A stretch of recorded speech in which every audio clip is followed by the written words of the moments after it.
إن الحمد لله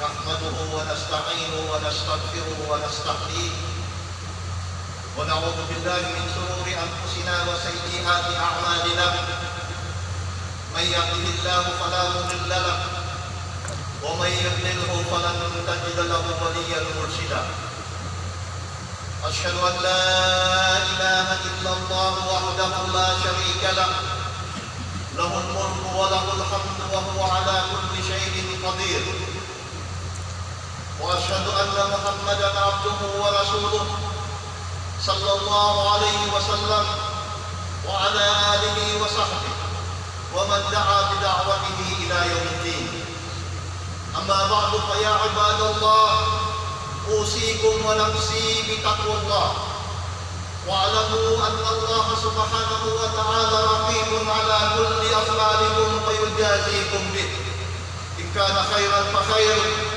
وإن كان شرا فشر فاتقوه يا أولي الألباب. يقول الله عز وجل في محكم تنزيل بعد أعوذ بالله من الشيطان الرجيم يا أيها الذين آمنوا اتقوا الله ولتنظر نفس ما قدمت لغد واتقوا الله إن الله خبير بما تعملون. Mga kapatid ko sa Islam, mga kapatid ko sa pananampalataya, pagkatapos po natin purihin ang dakilang Allah at saksi tayo na walang Diyos dapat sambahin maliban ng ating Panginoon Allah subhanahu wa ta'ala, at saksi din tayo na ang Propeta Muhammad sallallahu alaihi wasallam ay sugo at alipin ng ating Panginoon Allah subhanahu wa ta'ala. Mga kapatid ko sa Islam, sa pananampalataya, alam po natin na ang mundong ito, ang pamumuhay natin dito ay malaking pagsubok sa atin ng ating Panginoon Allah subhanahu wa ta'ala. Sa bawat galaw natin, sa bawat salita natin, alam natin ang tama at mali. Kahit ang pananampalataya natin, nandiyan pa rin ang pagsubok sa atin ng ating Panginoon Allah subhanahu wa ta'ala. Ang sabi po ng ating Panginoon Allah sa banal na Quran, sa Suratul Ankabut, ahasiban nasu ay yutraku ay yaqulu amanna wa hum la yuftanun. Anong akala ng tao? Ahasiban nas. Ang akala ng tao na magsabi sila kami ay nananampalataya, ngunit hindi sila susubukan sa kanilang sinasabi na sila ay mananampalataya sa Allah subhanahu wa ta'ala. Isa sa mga pagsubok nandito sa atin mismo ang sarili natin, mga kapatid ko sa Islam. Pagsubok sa atin, gagamitin ba natin ito sa tamang paraan? Gagamitin ba natin ang ating sarili, ang ating pagkatao sa tamang paraan na kung saan nilikha tayo ng ating Panginoon Allah subhanahu wa ta'ala? Kung titignan po natin sa banal na Quran, sinabi po ng ating Panginoon Allah subhanahu wa ta'ala sa Surat Ash-Shams, وَنَفْسٍ وَمَا سَوَّاهَا فَأَلْهَمَهَا فُجُورَهَا وَتَقْوَاهَا قَدْ أَفْلَحَ مَنْ زَكَّاهَا وَقَدْ خَابَ مَنْ دَسَّاهَا. Mahigit kumulang po ang ibig sabihin ng talatang ito. Sinabi ni Allah subhanahu wa ta'ala, وَنَفْسٍ وَمَا سَوَّاهَا. Ang ibig sabihin, sinumpaan ng ating Panginoon Allah subhanahu wa ta'ala ang ating sarili, ang tao na nilikha ng ating Panginoon Allah subhanahu wa ta'ala, وَمَا سَوَّاهَا, at ang pagbubog sa Kanya. Kung titingnan po natin, gaano po tayo hinubog ng ating Panginoon Allah subhanahu wa ta'ala, na binigyan niya tayo ng mga kagamitan sa ating sarili upang gamitin natin sa tamang paraan na ayon sa kagustuhan ng ating Panginoon Allah Subhanahu wa Ta'ala. Ang pagsubok po sa atin dito, mga kapatid ko sa Islam, na sinabi ng Allah Subhanahu wa Ta'ala, wa nafsin wa ma sawaha fa alhamaha fujuraha wa taqwaha. Nang ibig sabihin, dalawang version po ang meaning dito, mga kapatid ko sa Islam. Una-una, nang ibig sabihin at ipinaalam sa tao, sa sarili, sa kaluluwa na nilikha ng Allah Subhanahu wa Ta'ala ang ikabubuti sa Kanya o kaya ikasasama sa Kanya. Sa bandang huli o kaya sa isang explanation na sinabi dito, wa nafsin wa ma sawaha fa alhamaha fujuraha wa taqwaha. Nang ibig sabihin, tayo, ang mga tao, nilikha ng Allah Subhanahu wa Ta'ala, may kakayanan siya gagawa ng masama at gagawa ng mabuti, mga kapatid ko sa Islam. Kaya nga po, ang gusto ng ayat, sabi ng Allah Subhanahu wa Ta'ala, kad aflaha man zakkaha. Sino bang magtatagumpay dito sa mundong ito? Kad aflaha man zakkaha. Nang ibig sabihin na ang tao na pinapanatili niya, matiwasay, pinapanatili niya upang magiging dalisay ang kanyang kaluluwa o ang kanyang pagkakatao, sila po ang magtatagumpay dito sa mundong ito, lalo na sa kabilang buhay, mga kapatid ko sa Islam. Wakad khaba man dassaha, ganon din kapag ang kanyang sarili na pinapanatili niya sa masamang gawain, siya po ay mabibigo, hindi lamang dito sa mundo, bagkus mas malaking kabiguan sa kabilang araw, sa kabilang buhay, mga kapatid ko sa Islam. Yun po ang dapat tingnan natin sa sarili natin dito, mga kapatid ko sa Islam. Dahil kung titingnan po natin sa mundong ito, sinabi po ng ating Panginoon Allah Subhanahu wa Ta'ala na ang sarili ng tao, kaya kaluluwa ng tao, kaya ang tao mismong tao, mga kapatid ko sa Islam. Ang sarili ng tao na ika nga, sabi ng isang nakakaalam, sabi niya, inna maidanakumul awwalu anfusukum, faidan tasartum alaiha, lakuntum ala ghairiha akbar, wa idan hazamtum amamaha, lakuntum ala ghairiha ajaz. Sabi ng isang nakakaalam, sabi niya, unang-una, nakalaban ninyo, kumbaga sa gera, sa arena ng gera, sabi niya, ay inyong sarili. Pailantasartum alaiha, kapag kayo ay nanalo sa inyong sarili, lakuntum ala ghairiha aqdar. Ibig sabihin, mga kapatid ko Islam, sa isang bagay, sa isang anumang bagay, hindi na po tayo mahihirapan upang talunin ang syaitan, upang talunin ang mga gawaing masama.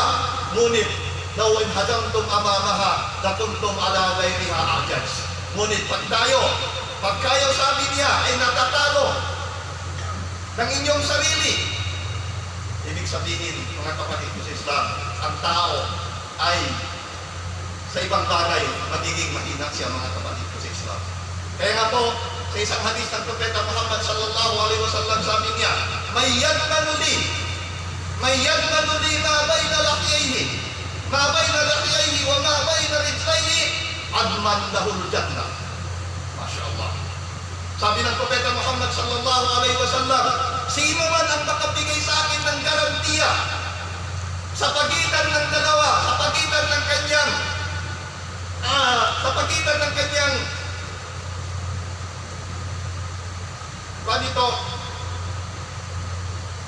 sa pagitan ng kumot niya o kaya balbas niya, at sa pagitan ng kanyang paa, ng dalawang paa niya, sabi ng Propeta Muhammad sallallahu alaihi wasallam, ginagarantiya ko sa kanya ang paraiso. Ano po ito, mga kapatid ko sa Islam? Ang sa pagitan ng paa natin, alam po natin. Ang pagitan ng panita, alam po natin itong dila natin, mga kapatid ko Islam, parte ng sarili natin. Parte ng sarili natin, mga kapatid ko Islam. Ito po ang ibig kong ipahiwatig, lalo-lalo na po sa sarili ko, mga kapatid ko Islam. Dahil ang sarili natin, ito po isa sa mga matinding kalaban natin, hindi lamang po dito sa mundo, lalo-lalo na po sa kabilang buhay, mga kapatid ko sa Islam. Kahit kung titingnan po natin itong sarili natin, kamay natin, mata natin, tenga natin, bibig natin, paa natin, sa anumang paraan, gagamitin natin ito. Hindi po ito makapagsabi sa atin, huwag mo akong gamitin sa bagay na yan. Hindi po siya makapagsalita, mga kapatid ko sa Islam. Ngunit maging sunod-sunuran lamang tayo sa ating gagawin, mga kapatid ko sa Islam. At ito po, ang sinabi ng Allah subhanahu wa ta'ala, yung sinabi ko kanina, na tatlong klase po ang sarili ng tao. Una-una po, yung sinabi ng Allah subhanahu wa ta'ala, nafsul lawwama. Nafsul lawwama. Ang ibig sabihin po ng nafsul lawwama, yung sariling mapangsisi. Sariling mapangsisi. Kapag gagawa ang tao ng kasalanan, ng isang bagay na hindi naaayon sa kagustuhan ng Allah subhanahu wa ta'ala at hindi naaayon sa sunna ng Propeta Muhammad sallallahu alaihi wasallam, hindi po makapagsalita sa atin ang sarili natin o kaya ang parte ng katawan natin, huwag mo akong gagamitin sa bagay na yan. Ngunit alalahanin po natin, hindi po sila hindi po nila gusto ito, mga kapatid ko sa Islam. Ngunit ang mga bagay na ito ay nagagamit natin sa anumang kagustuhan natin, mga kapatid ko sa Islam. At mapanisi at sisisihin po tayo ng ating sarili. Bakit mo ako ginamit sa mga bagay na ito? Pangalawang klase ng sarili, yung sinabi ni Yusuf alayhi salatu wasalam, wa ma ubarri'u nafsi innan nafsa la'ammaratun bisu'. Sabi niya, hindi ko pinagpawalang sala ang sarili ko. Dahil sabi niya, ang sarili ng tao, ito ay nag-uudyo upang gagawa ng masama. Pangalawa, ang pangatlo po, na itong dapat, ang sundin natin, na itong dapat, sa kategory ng nafsu natin, ng sarili natin, ito po ang dapat na titignan natin, o kaya ito po ang dapat susundin natin, o ito ang dapat magiging tayo sa ganitong paraan. Kasi sinabi ng Allah subhanahu wa ta'ala, ya ayyatuhan nafsul mutmainna, irji'i ila rabbiki radiyatan mardiyah wadkhuli fi ibadi wadkhuli jannati, sa suratul Fajr. Sabi ng Allah subhanahu wa ta'ala, ya ayyatuhan nafsul mutmainna, o ikaw na sarili, o kaluluwang matiwasay, kaluluwang dalisay, ya ayyatuhan nafsul mutmainna, irji'i ila rabbiki radiyatan mardiyah, bumalik ka na sa iyong Panginoon, radiyatan mardiyah, nasisiyahan ka at nasisiyahan ang iyong Panginoon sa iyo. Fadkhuli fi ibadi, masya Allah. Sabi ng Allah subhanahu wa ta'ala, pumasok ka na sa mga alipin na pinarangalan ko, fadkhuli fi ibadi wadkhuli jannati, at pumasok ka na sa paraiso ko. Ngunit sa anong paraan, mga kapatid ko sa Islam, ang mga bagay na ito? Tulad ng sinabi ko kanina, itong parte ng katawan natin o mismo na sarili natin, mga kapatid ko sa Islam, pwede natin gamitin sa anumang bagay gusto natin. Ngunit alalahanin natin, mga kapatid ko sa Islam, dito sa mundog ito, hindi po magsasabi sa atin, huwag mong ako gamitin sa ganyan. Dahil ang mga sarili natin sa kabilang buhay, ito po ang sumasaksi na laban sa atin, mga kapatid ko sa Islam. Sasaksi ito sa atin kapag ginamit natin ang mata natin sa mga bagay na ipinagbawal ng Allah subhanahu wa ta'ala. Kapag ginamit natin ang tenga natin sa mga bagay na ipinagbawal ng Allah subhanahu wa ta'ala. Kapag binigkas natin ang katagang na ipinagbawal ng Allah subhanahu wa ta'ala, hindi po magsasabi sa atin ang tenga natin, huwag mo akong gamitin pangdinig sa mga bagay na ito. Hindi rin magsabi ang mata natin, huwag mo akong gamitin upang pumanaw o kaya tumingin sa mga bagay na ito. Ganon din yung bibig natin, mga kapatid ko sa Islam. May narinig akong wisdom, sabi niya, isa dito, bakit tayo binigyan ng Allah subhanahu wa ta'ala ng dalawang tenga?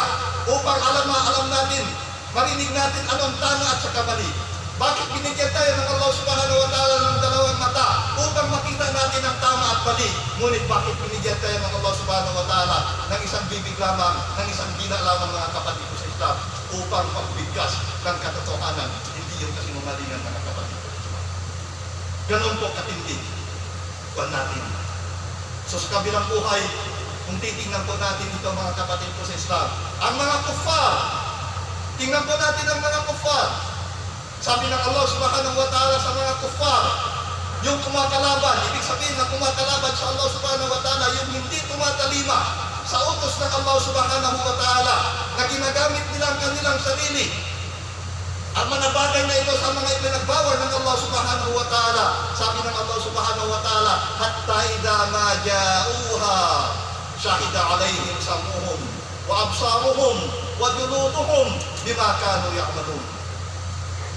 Sabi ng Allah subhanahu wa ta'ala, hanggat sa darating ng mga tao yan sa impyerno, hanggat sa darating na yan ng mga tao yan sa impyerno, at dito, sasaksi ka laban sa kanila ang kanilang pandinig. Sasaksi laban sa kanila ang kanilang mata. Sasaksi sa kanila ang kanilang balat. Sa anumang ginagawa nila dito sa mundong ito, mga kapatid ko sa Islam. At dito magsasabi sila sa kanilang balat. Sabi nila, وَقَالُوا لِجُلُودِهِمْ لِمَ شَهِدْتُمْ عَلَيْنَا قَالُوا أَنْطَقَنَا اللَّهُ الَّذِي أَنْطَقَ كُلَّ شَيْءٍ.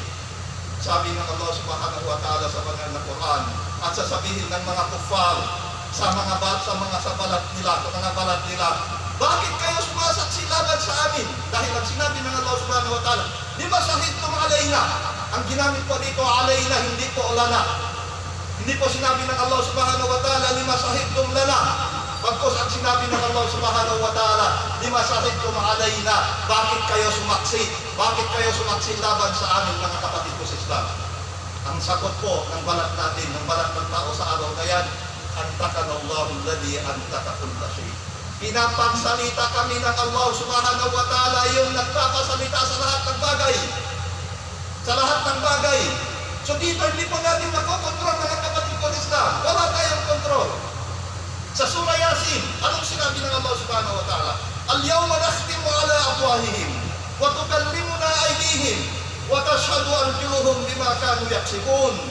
Sabi ng Allah subhanahu wa ta'ala, sa araw na ito, dahil ang mga kuffar, ang mga makasalanan na tao sa araw na yan, gagawin nila ang lahat upang hindi sila ay maparusahan, mga kapatid ko sa Islam. Gagawin nila ang lahat upang sila ay hindi maparusahan sa mga ginawa nila dito sa mundong ito. Ang ginawa nila sa kanilang sarili. At dito po sinabi ng Allah subhanahu wa ta'ala, al-yawma nakhtimu ala afwahihim, na kumbaga dito sa mundo, kung nakasusgado ka, gagawin mo ang lahat. Ididinay natin ang lahat. Ididinay ng tao. Alam niya siya ay makasalanan, mga kapatid ko sa Islam. Kasi sa araw na yan, sinabi ng Allah subhanahu wa ta'ala, sa araw ng paghuhukom, sabi ng Allah subhanahu wa ta'ala, yunabba'ul insanu yawma idin bima qaddama wa akhar. Ibabalita na sa tao, sa araw ng paghukom, ang mga nagawa, ang mga naunang nagawa nila o kaya unang nagawa nila na padala nila sa kabilang buhay at yung mga ipinagdaypat ng paliban pa nila. Ibig sabihin, mga kapatid ko sa Islam, yung mga gawain natin dito sa mundo automatic, nakarecord po yan lahat, mga kapatid ko sa Islam. At ito, meron din po tayo, hindi pa naipadala doon. Kapag namatay ng isang tao, gumawa siya ng isang bagay. Gumawa siya ng isang bagay na naging dahilan upang ang tao na talagang kinopopya o kaya ginagawa ang kanyang gawain dito sa mundong ito, at dito po, bimakad ka mawa asyar, isusulat din po sa kanilang mga kapatid ko Islam. Yunabba'ul insanu yawma idin bima qaddama wa akhar balil insanu ala nafsihi basira. Sabi ng Allah subhanahu wa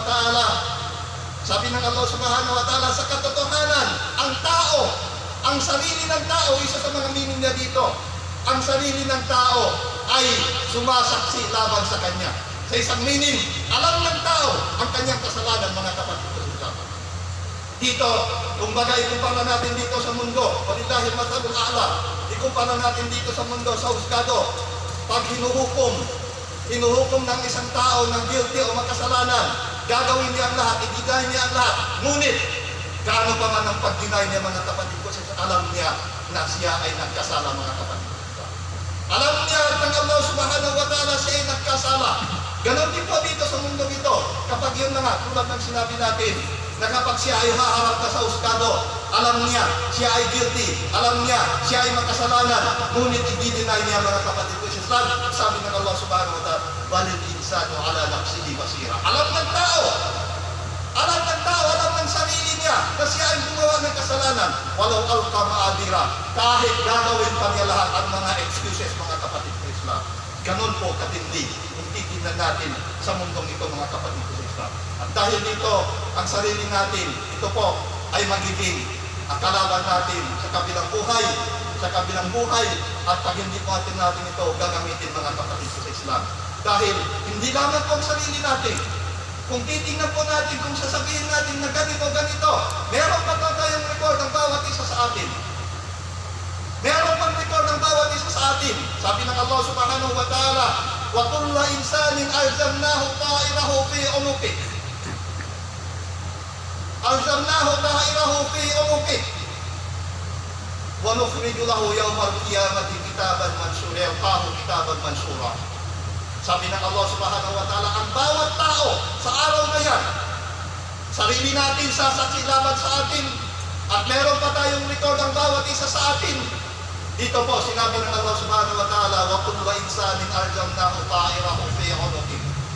Lahat ng tao, sabi ng Allah subhanahu wa ta'ala, ilalapat namin sa kanilang leeg ta'irahu, ang kanyang gawain, wa yawmal qiyamati, at sa kabilang buhay, nukhriju lahu yawmal qiyamati kitaban yalqahu mansura, at ilalabas namin sa araw ng paghuhukom, mga kapatid ko sa Islam, na sinabi ng Allah subhanahu wa ta'ala, yalqahu, makikita niya, kitaban mansura, nandiyan na po sa kanyang harapan ang mga bagay na anong dapat niyang gawin o kaya ang nagawa niya dito sa mundo.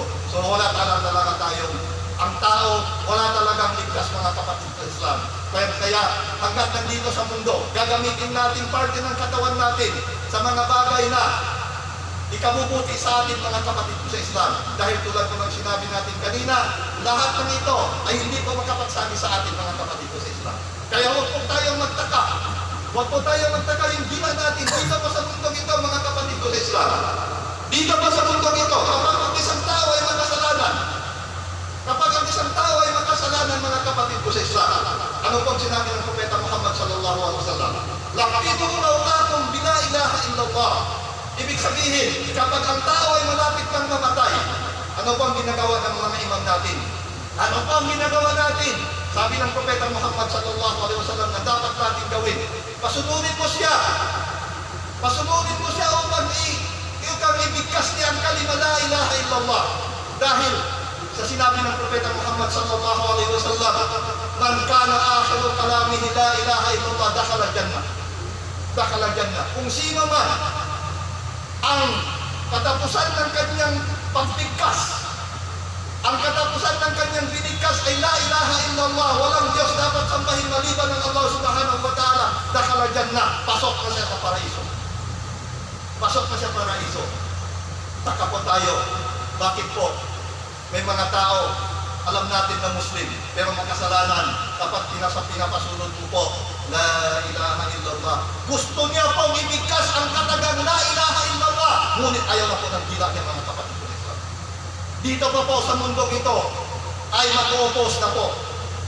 Pero yung malakas pa po ang kanyang katawan, sabihin, magsisunungaling ang dila natin, sisungalan ang dila natin, hindi pa makapagsabi ang dila natin, huwag mong gamitin na yan. Ngunit, kapag malapit na po ang kamatayan at siya ay makasalanan, dito po, kahit paano pa po ang pagsunod natin sa kanya, bigkasin mo ang la ilaha illallah, hindi niya na po mabibigkas dahil hindi na ayaw na po ng kanyang dila, mga kapatid. Yun ang dapat tingnan ng bawat isa sa atin. At ang nahabulin po natin dito ay ang katagang, yung sinabi natin po kanina, ya iyatuhan nafsul mutmainna, sa ano pong paraan, sa paraan na itong binigay sa atin, biyaya ng Allah subhanahu wa ta'ala, itong binigay sa atin, lahat ng mga biyaya na ibinigay sa atin ng Allah subhanahu wa ta'ala, ito ay pagsubok sa atin, saan po gagamitin natin, sa tamang landas ba, o sa masamang gawain ba, ito ay gagamitin natin, at pag dito sa mundo po, hanggang nandito tayo, gagamitin natin ito, ang kayamanan natin, ang alakas natin. Anong bagay? Biyaya na ibinigay sa atin ng Allah subhanahu wa ta'ala, yan po ay pagsubok sa atin, mga kapatid sa Islam, ang sarili natin, gagamitin po natin ito sa tamang paraan na ayaw sa kagustuhan ng ating Panginoon Allah subhanahu wa ta'ala, nang sa ganon, magiging matiwasay po ang ating pamumuhay, nang sa ganon, magiging dalisay po ang ating pamumuhay dito sa mundong ito, lalo't-lalo na po sa kabilang buhay, insyaAllah subhanahu wa ta'ala. Aqulu qawli hadha wa astaghfirullah li wa lakum wastaghfiruhu innahu huwal ghafurur rahim.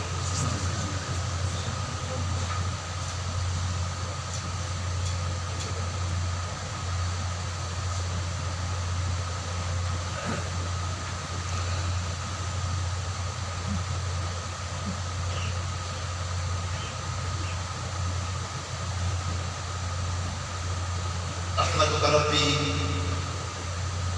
كما ينبغي لجلال وجهك وعظيم سلطانك. أشهد أن لا إله إلا الله وحده لا شريك له، وأشهد أن محمدا عبده ورسوله صلى الله عليه وسلم وعلى آله وصحبه ومن دعا بدعوته إلى يوم الدين. أما بعد فيا عباد الله أوصيكم ونفسي بتقوى الله. Mga kapatid ko sa Islam, alam ko ng bawat isa sa atin na ang mundong ito ay pansamantala lamang. Na ang mundong ito ay hindi mananatili. Gaano man po kahaba ang edad natin sa mundong ito, darating ang araw na tayo ay harap sa ating Panginoon Allah Subhanahu wa Ta'ala. Kaya nga po, sinabi ng Allah Subhanahu wa Ta'ala, Ya ayyuhalladhina amanu taqullaha wal tanzur nafsum ma qaddamat lighad. Dito po sa linya naman natin. Sinabi ng Allah Subhanahu wa Ta'ala, Ya ayyuhalladhina amanu taqullaha. Ang panawagan ko dito ay ang sa mga silang nananampalataya sa Allah Subhanahu wa Ta'ala, Ya ayyuhalladhina amanu taqullaha wal tanzur nafsum ma qaddamat lighad. Dapat tingnan ng bawat sarili. Dapat tingnan ng bawat sarili anong gawain na ginawa niya upang magiging baon niya sa kabilang buhay, mga kapatid ko sa Islam. Tinitingnan po ba natin ang mga gawain magiging baon natin sa kabilang buhay, mga kapatid ko sa Islam? Yun po ang tanong sa bawat isa sa atin. Dahil hindi natin alam kailan darating sa atin ang kamatayan. Sabi ng syair ng Arab, sabi nila si Imam Shafi'i ang nagsabi, Waladat yabna Adam, waladat ka ummuka bakiyan, wan nasu hawlaka yadhakuna sururan, fa'amal liyawmi mautika idza bakaw an takuna dahikan masruran. Sabi po ng isang wisdom, sabi ng iba, sinasabi pa sila may katagang ito, sabi ng iba, si Imam Shafi'i radhiyallahu anhu, sabi niya, Yabna Adam, waladat ka ummuka bakiyan, wan nasu hawlaka yadhakuna sururan. O ikaw anak ako ng Adam, ibig sabihin ng tao. Waladat ka ummuka bakiyan, ipinanganak ka, iniluwal ka ng iyong nanay. Sa mundong ito, ikaw ay umiiyak. Wan nasu hawlaka yadhakuna sururan. At ang mga tao sa paligid mo, ay nagtatawanan dahil sa kasiyahan ni-welcome ka dito sa mundong ito. Sila ay tumatawa, ikaw ay umiiyak nang inuwal ka na ng nanay mo sa mundong ito. Fa'amal liyawmi mautika idza bakaw an takuna madahikan masruran. Ang dapat mong gawin, sabi niya, sa oras na ikaw ay lilisanin mo ang mundong ito, sa oras na lilisanin mo ang mundong ito, ang mga tao naman, noong iniwal ka, noong pumunta ka na, lumabas ka na dito sa mundong ito, yung mga tao sa paligid mo ay nagtatawanan. Ngayon, sabi niya, ang dapat mong gawin, kapag lilisanin mo ng mundong ito, ikaw naman ang tumatawa, at ang mga tao sa paligid mo ay umiiyak dahil ikaw ay nauna sa kanila at lilisanin mo ng mundong ito. Yun po ang dapat na wisdom na makita natin, mga kapatid ko sa Islam. At yun po ang magiging gabay natin dito sa mundong ito at pag-alaala natin sa kamatayan natin, nang sa ganon hindi po tayo lilihis sa tamang landas, mga kapatid ko sa Islam, dahil naalaala natin tayo ay haharap sa ating Panginoon Allah Subhanahu wa Ta'ala sa kabilang buhay at lilitisin po tayo. At ang gawain po natin sa mundong ito, ang lilitisin po sa atin ay kabutihan, at ang napauna nating gawain sa mundong ito ay kabutihan na ayon na sinabi nga ng Propeta Muhammad sallallahu alaihi wasallam, Ma minkum min ahadin illa sayukallimuhu Allah. An Adi ibn Hatim, an Nabi sallallahu alaihi wasallam qala, Ma minkum min ahadin illa sayukallimuhu Allah yawm al-qiyamah wa laysa bainahu wa bainahu tarjuman fayanduru ila yamini fala yara illa ma qaddam fayanduru ila shimali fala yara illa ma qaddam فينظر إلى ما بين يديه فلا يرى إلا ما قدم فاتقوا النار فينظر إلى ما بين يديه فلا يرى إلا النار تلقاء وجهه فاتقوا النار ولو بشق تمر. Sabi ng Propeta Muhammad, kama kala Nabi sallallahu alaihi wasallam, sabi niya, wala ni isa man sa inyo sa kabilang buhay maliban na lamang siya ay kakausapin ng Allah subhanahu wa ta'ala. Sa anong paraan? Allah subhanahu wa ta'ala lamang na nakakalam ng kapatid ko Islam. Kakausapin ng Allah subhanahu wa ta'ala, laysa bainahu wa bainahu tarjuman, wala na mamagitan sa kanila at ng Allah subhanahu wa ta'ala upang mag-translate sa anumang lingwahe ang gagamitin. Walang mamamagitan sa kanila upang i-translate, mga kapatid ko sa Islam. Ang mangyari po sa tao, titingin siya sa kanyang kanan, wala siyang makikita, bagkus ano ang kanyang nagawa dito sa mundo nito. Titingin siya sa kanyang kaliwa, wala din siyang makikita, bagkus anong nagawa niya dito sa mundo nito. At titingin siya sa kanyang unahan, mga kapatid ko sa Islam, ang makita niya ay nagliliyab na apoy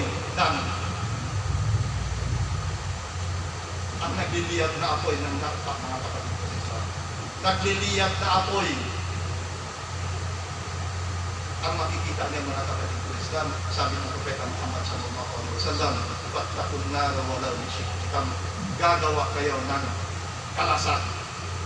Gagawa kayo ng shield sa pagitan niyo. Gumawa kayo ng shield sa pagitan niyo at ng impyerno, kahit sa pamamagitan lamang ng kalahati ng tulma, kalahati ng day. Ibig sabihin, yung sadaka, mga kapatid ko. Ibig sabihin, ang paggawa ng kabutihan, anumang gawain ng kabutihan, kahit maliit, mga kapatid ko, huwag natin ipagmaliit, malaki yan sa Allah subhanahu wa ta'ala kapag ikhlas po ang bawat isa sa atin. Nawa, papatawad tayo ng Allah subhanahu wa ta'ala sa ating kasalanan.